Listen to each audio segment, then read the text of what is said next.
Hear NFL legends, players, coaches, and media members from around the country sharing their insights and stories with us year-round. Here on Thursday night, Tailgate.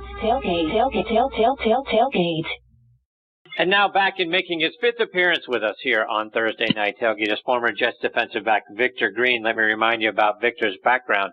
He is from Americus, Georgia, which is in the southwest part of the state, and Americus is an amazing hotbed of football talent. A few of our other good friends, former Rams Pro Bowl guard Kent Hill and head coach Dan Reeves, are also from there, plus several other guys who have played in the NFL.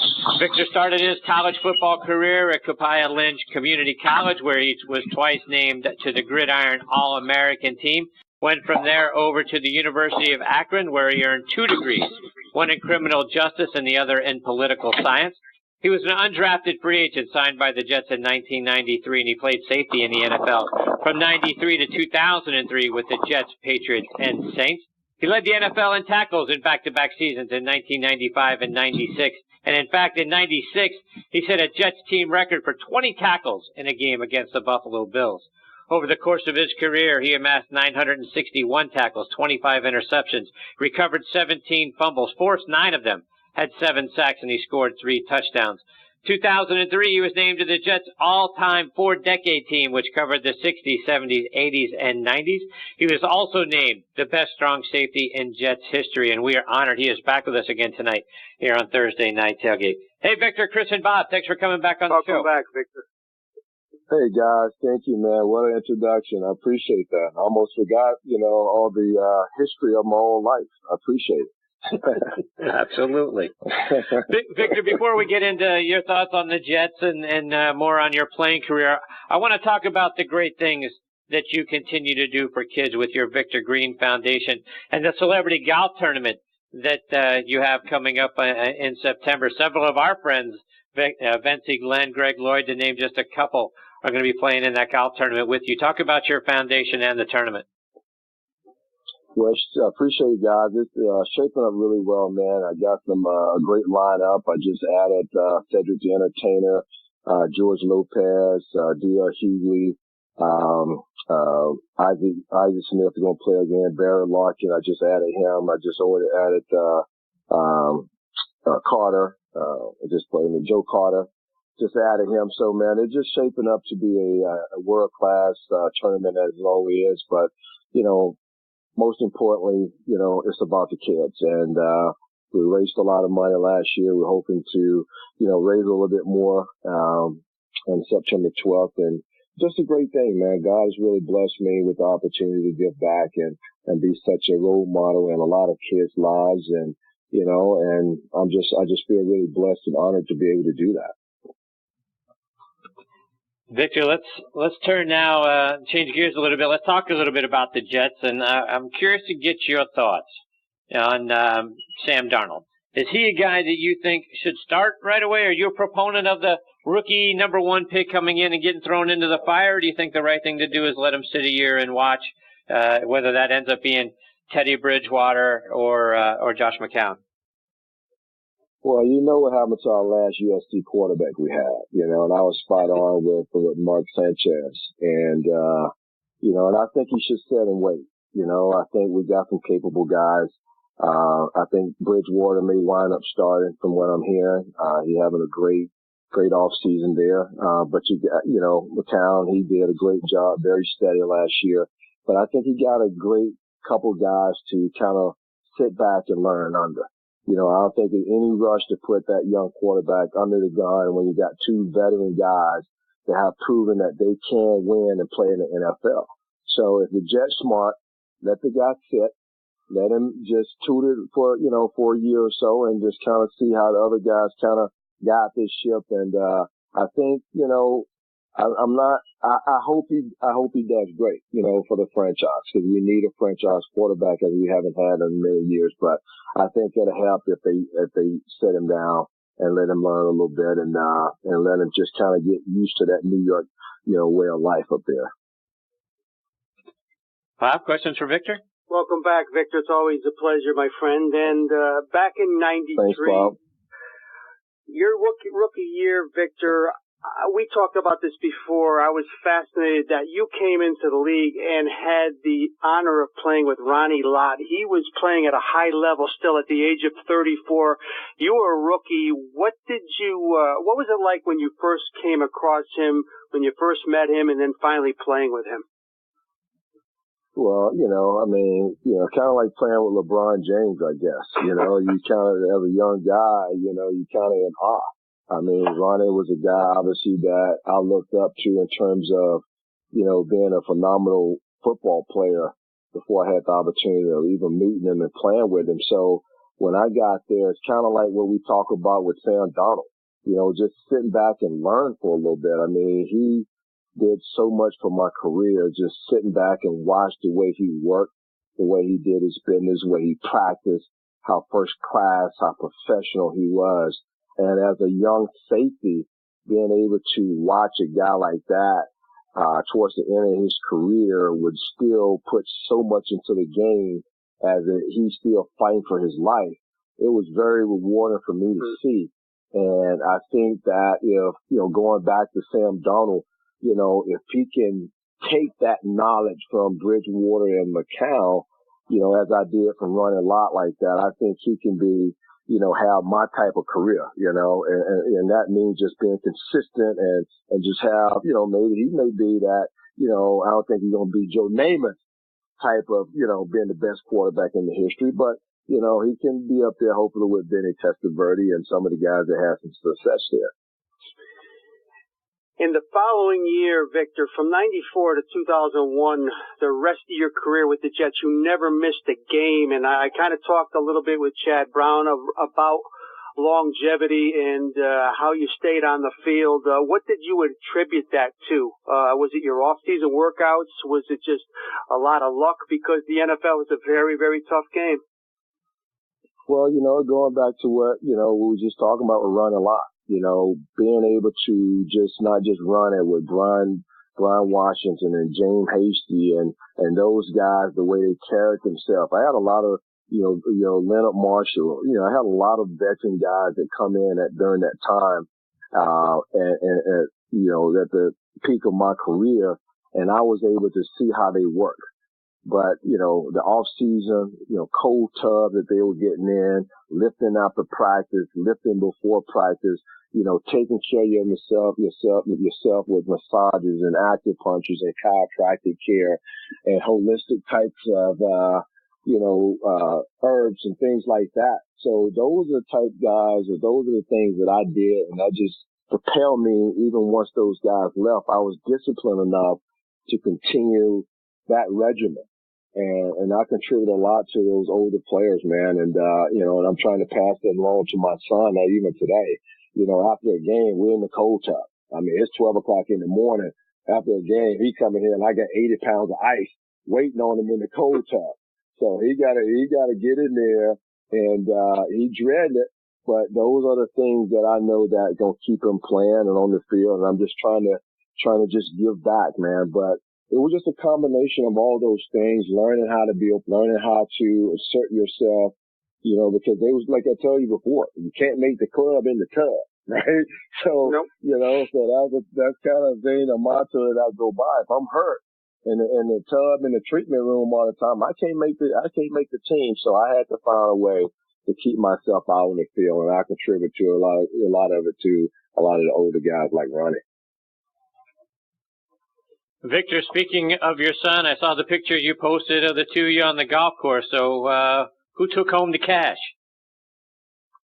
Man, I shot one under on 9 today. So, I think, wow. I shot one under on 9 holes today. So, so I needless to say, giving him a stroke a hole, he still lost. So he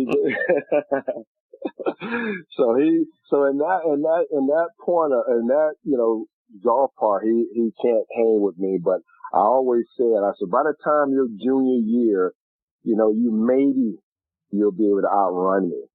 Shoot, man, that dude was outrunning me after his freshman year.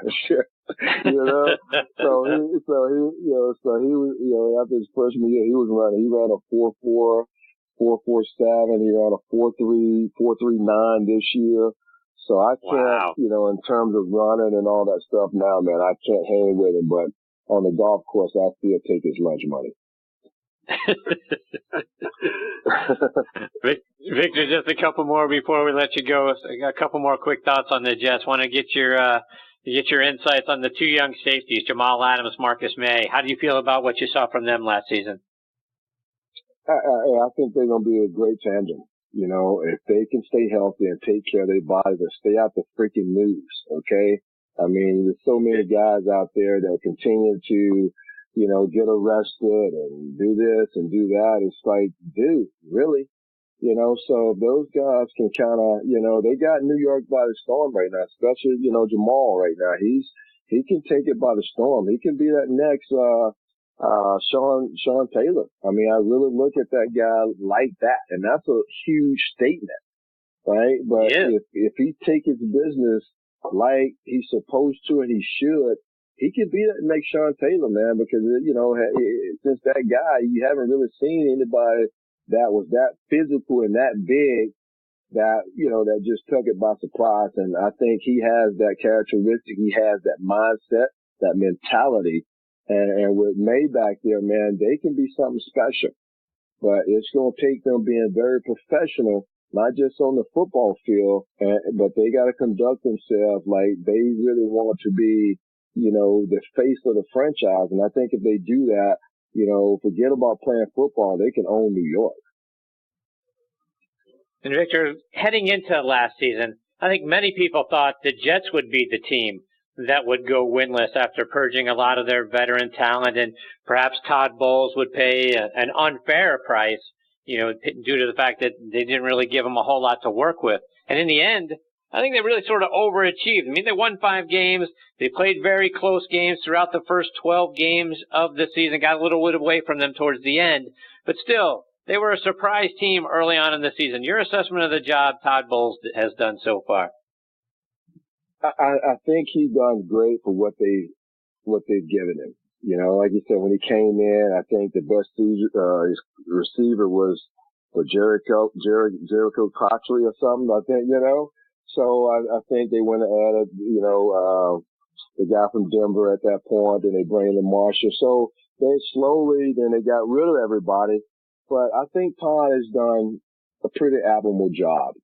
I think if they continue to do what they're doing and bringing in guys like, Jamal Adams and Sam Donald, these guys, and they perform and be the guy that they were brought there to be, I think he can resurrect that franchise into something that we're all proud of, and I'm waiting on that time because Todd's coached me and I like Todd a lot and I talk to him and I only wish him the best. So if they give him that opportunity and continue to bring in the quality guys along with some quality veteran guys. I mean, because, you got to have your certain amount of veterans, along with all those young guys that you bring in, because these young guys, 18, 19, 20, their brain hadn't developed and, a lot of them still just wow, right?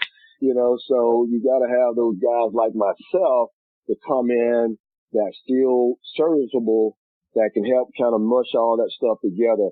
I think if he can keep that together and bring in little pieces here and there, kind of like a Bridgewater, and I bring in another guy next year that's, a veteran guy that still can help you, I think the franchise is heading in the right direction. Victor, before we let you go, let our listeners know what they can find on your website, victorgreen21.com, and how they can follow you on social media as well. Well, the foundation website is victorgreenfoundation.org. You can go in. I mean, I got great letters from the kids that you can read that they've written us, and you can see pictures and the video from last year. You can follow me on Victor Green 21 on Twitter and Victor Green on Facebook, and got an Instagram. I just heard that IG, and people's like, IG, you on IG? What is IG? And he's like, Instagram, man. I said, oh, snap, man. I said, my assistant, he deal with that Instagram thing.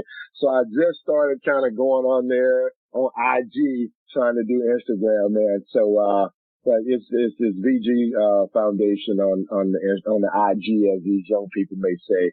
But, I'm out there, man. Just search me, and, we're doing some really cool things for the kids, and they're really special. God has just covered us with a lot of his presence, man. So it's been really special, and I look forward to many years of working with this foundation.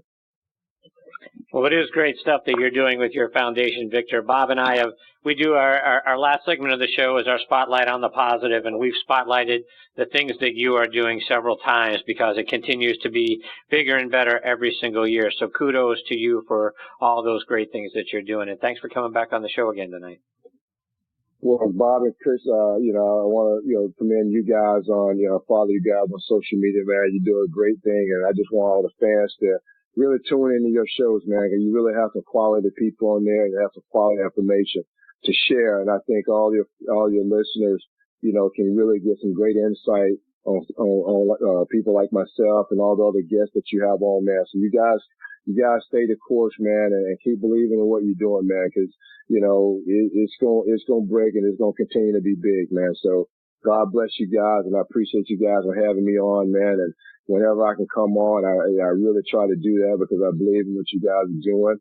And I love all the positive things that you guys try to enhance everybody else too.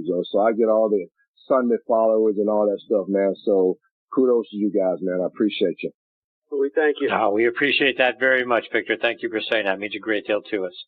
Good luck with the tournament. Hopefully we get the opportunity to catch up with you between now and then. But we can't thank you enough for everything you've meant to us, Victor. Thanks for being here tonight.